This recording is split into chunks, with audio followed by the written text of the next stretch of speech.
Assalamualaikum warahmatullahi wabarakatuh. Waalaikumsalam. Kembali lagi bersama gua di dalam video ini. Dan di dalam kesempatan ini gua lagi bersama Ahmad Raffi Al-Azmi, rekan mahasiswa pendidikan agama Islam. Gimana kabarnya, Tats? Alhamdulillah baik. Ya, tolong kenalin dulu diri dong. Oke. Teman-teman kita. Bismillahirrahmanirrahim. Assalamualaikum warahmatullahi wabarakatuh. Waalaikumsalam warahmatullahi. Oke, perkenalkan teman-teman sekalian, nama gue Ahmad Raffi Al-Azmi, mahasiswa PAI semester 5. Gue tinggal di daerah Batu Ceper, Tangerang. Mungkin kawan-kawan ada yang tinggal dari sana. Tangerang ya. Mungkin bisa main, nanti kita ngopi-ngopi bareng. Siap. Oke, gue saat ini sibuk sebagai mahasiswa sekaligus mengajar di salah satu institusi di daerah Tangerang Selatan. Jadi ya, di samping gue berkuliah, bisa menyisahkan sedikit waktu untuk memberikan sedikit ilmu yang gue punya untuk adik-adik kelas gue, untuk para siswa-siswa gue di salah satu instansi pendidikan di daerah Tangerang Selatan. Seperti itu aja sih. Ya, alhamdulillah sembari menuntut ilmu tapi turut menebar kemanfaatkan ya kan. Iya. Turut mengamalkan ilmu yang didapat. Benar sekali. Beliau ini merupakan salah satu ustaz lah ya. Salah satu pengasuh pondok kan, asrama. Betul. Di salah satu institusi, sebut aja sih adalah di mana. Kayak gue ngajar di salah satu institusi di Tangerang Selatan. Tepatnya di Madrasah Sanawiyah Negeri 1 Kota Tangerang Selatan.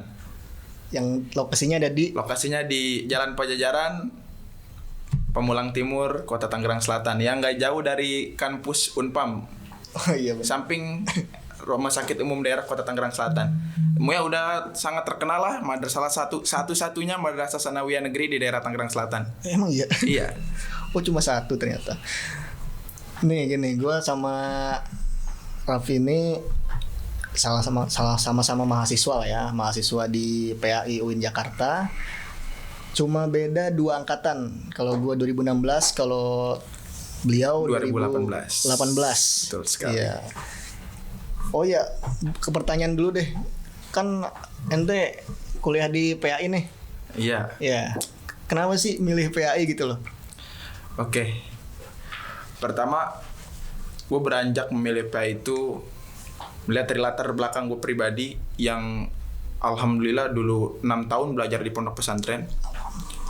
Belajar di pondok pesantren Alaman Al-Gontori ya, di daerah Tangerang Selatan juga.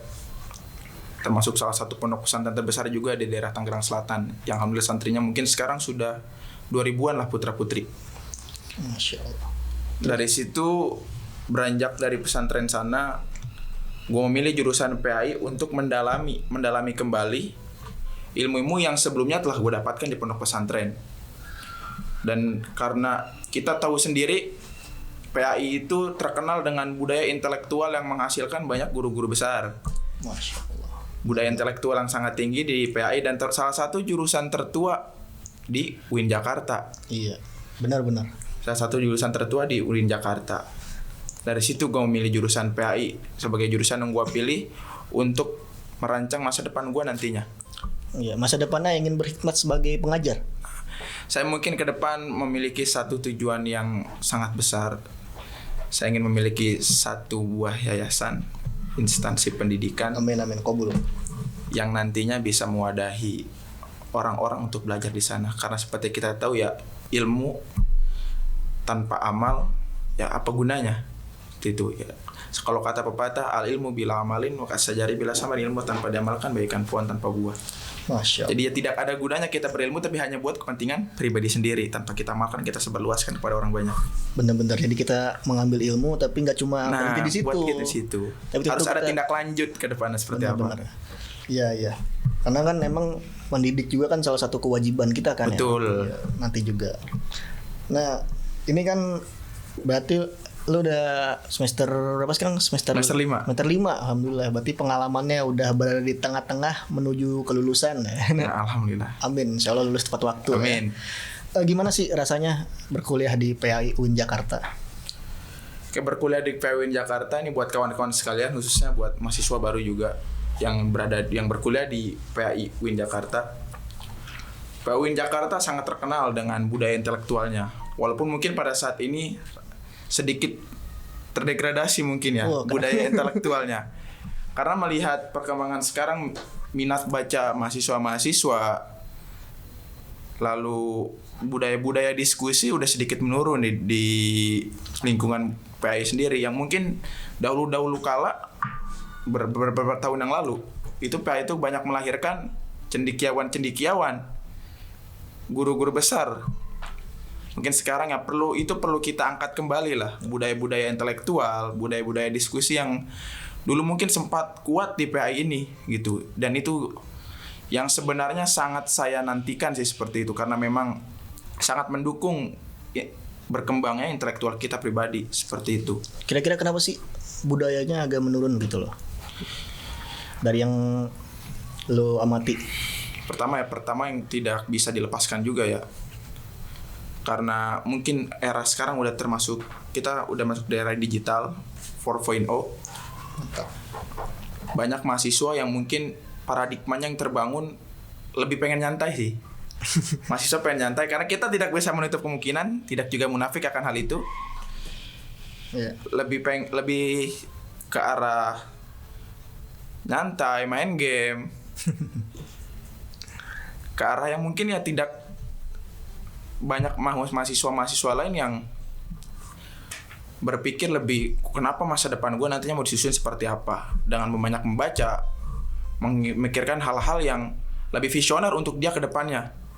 Pengaruh-pengaruhnya banyak faktor sih, salah satunya seperti itu. Ya lu kan udah 5 semester lah ya, pasti udah ngerasain banyaknya pengalaman-pengalaman di awal dan menjelang akhir perkuliahan lah. Betul bang. Kira-kira apa sih yang menjadi pengalaman yang berkesan selama kuliah di PAI? Berbicara tentang pengalaman yang berkesan, sebenarnya setiap pengalaman itu mungkin memiliki kesannya masing-masing. Nah. Tergantung bagaimana kita menyikapi pengalaman tersebut. Tapi kalau kita berbicara kuliah di PAI, ya pengalaman paling berkesan yang mungkin ini harus kawan-kawan ikuti juga, itu adalah budaya-budaya intelektual yang ada di dalamnya. Dialektika ketika dalam diskusi bertukar pikiran itu sangat mendukung kemajuan pola pikir kita untuk berkuliah di PAI. Jadi bukan hanya sekedar berkuliah lalu selesai pulang. Itu sangat, karena ilmu-ilmu yang kita dapatkan di bangku kuliah itu implementasinya akan kita dapatkan di luar kelas, bukan hanya sekedar di bangku kuliah. Secara teori memang kita mendapatkannya di dalam kelas, tetapi buat secara implementasi itu bisa kita terapkan di luar kelas, teori-teori tersebut, yang itu sangat mendukung kemajuan intelektual pribadi kita seperti itu. Ya benar. Jadi gak selamanya kuliah di PAI ini berbicara tentang ruangan kelas yang mana di dalamnya hanya ada mahasiswa dan dosen. Iya, tapi lebih dari itu kan, kita bisa mendapatkan pembelajaran yang bermakna lainnya di luar perkuliahan itu. Bisa dengan menghadiri diskusi. Biasanya nih ya kalau misalnya udah kuliahnya tatap muka, setiap pojok-pojok tarbiyah itu biasanya ada ini kan, ada ruang diskusi. Ada ruang-ruang diskusi. Jadi kawan-kawan bisa nanti ikut di sana untuk menambah ya intelektual pengetahuan kalian. Dan yang didiskusinya juga kan gak cuma soal kuliah, tapi kadang isu-isu kehidupan, isu-isu penting banyak lah. Iya. Isu-isu terkini pun sering dibahas di dalam diskusi tersebut. Nah, disitulah waktunya supaya kita selaku mahasiswa bisa meningkatkan wawasan kita, mengembangkan wawasan, meningkatkan intelektual. Betul sekali. Yang nantinya prakteknya bisa di mana aja. Ya kan.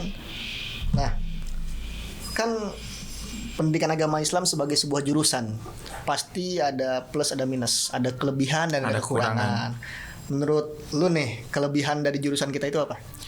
Kelebihan dari jurusan pendidikan agama Islam itu segala aspek di dalam agama Islam itu kita pelajari semuanya. Kita mempelajari segala aspek, mulai dari, kalau gue bisa boleh bilang, kalau di dalam dunia pesantren itu 3 unsur dalam pondasi-pondasi Islam itu tuh ada semua. Apa aja tuh? Baik dari syariat termasuk fikih, semua itu fikih. Fikih kan segala macam fikih kita bahas. Benar.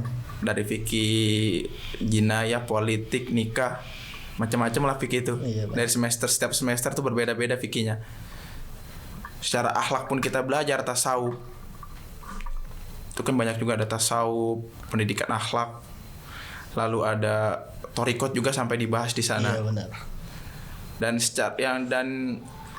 terakhir itu ya sejarah-sejarah Islam pun kita dibahas di sana. Jadi nggak membahas tentang soal mungkin Al-Quran atau hadis, tapi semua secara menyeluruh belajar materi-materi keislaman itu dibahas di dalam PAI. Tetapi ada satu kekurangan. Apa tuh? Ketika kita mempelajari itu semua, sudah barang tentu pasti kita bukan tidak bisa sih. Jika kawan-kawan ingin menambah atau mendalami setiap bidang-bidang tersebut, itu sangat baik untuk didalami.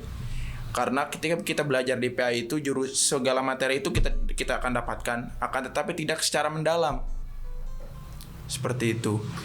Jadi alangkah lebih baiknya setiap materi-materi kita dalami, tapi di luar jenjang perkuliahan secara formal. Karena mungkin berbicara soal fikih akan lebih paham mahasiswa yang kuliah di jurusan syariah.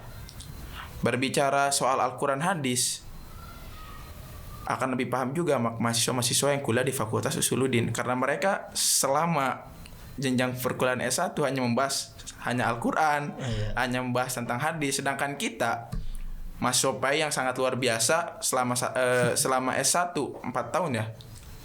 Kurang lebih 4 tahun itu membahas semuanya. Semua yang ada di Fakultas Usuluddin kita bahas, yang ada di Fakultas Syariah materinya kita bahas, yang ada di Fakultas Adab pun kita bahas, sejarah Islam, fikih, tafsir hadis dan yang lain-lainnya itu kita bahas semua di jurusan Pendidikan Agama Islam. Luar biasa memang mahasiswa PAI.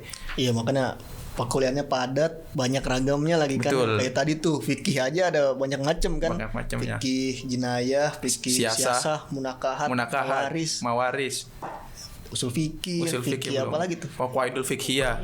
Dari fikih yang paling dasar membahas soal qawaid fikih yang nantinya memunculkan bagaimana cara menentukan hukum sampai penentuan hukumnya, sampai pembagian yang tadi. Sampai ini kan fikih kontemporer. Fikih terkini pun akan dibahas di sana.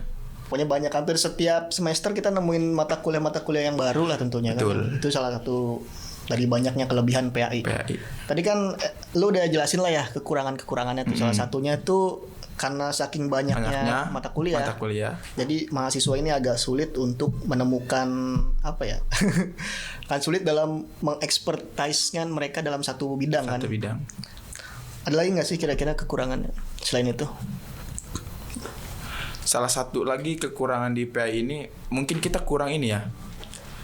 Banyak mahasiswa PAI yang memiliki skill-skill potensi-potensi yang ada di dalam.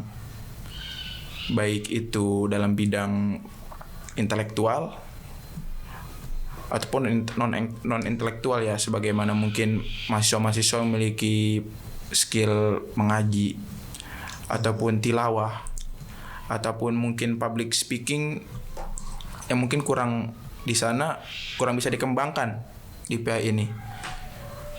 Jadi sangat disayangkan jika kawan-kawan yang sudah memiliki potensi-potensi tersebut tidak dikembangkan.